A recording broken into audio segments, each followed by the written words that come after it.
Құрметті әріптестер, бүгінгі әдістемелік семинарымызға қош келдіңіздер.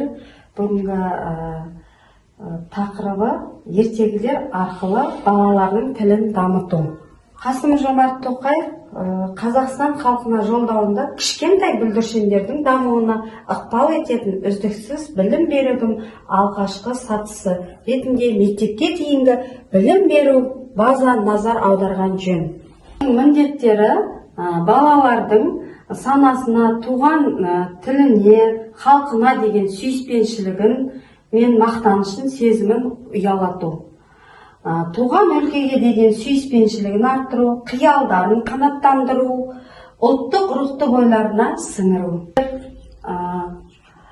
Ауыз әдебиетінің түрлері ертегілер, жұмбақтар, жаңылтпаштар, мақал-мәтелдер ретінде мына балаларды күнделікті оқу іс-әрекетіне біз күнделікті пайдаланамыз.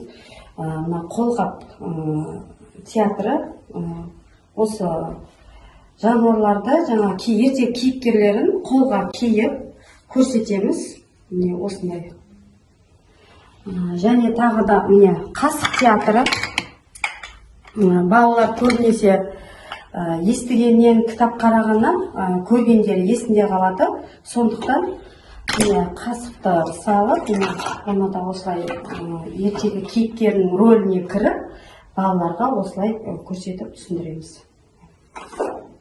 Қазақ ауыз әдебиеті нұсқалары жас бөбектердің ой өрісін дамытуға, қиялын шарықтатуға, тіл байлығын молайтуға, дүние танымын кеңейтуге, балаларды адамгершілік пен тақырыпқа, еңбекке баулу.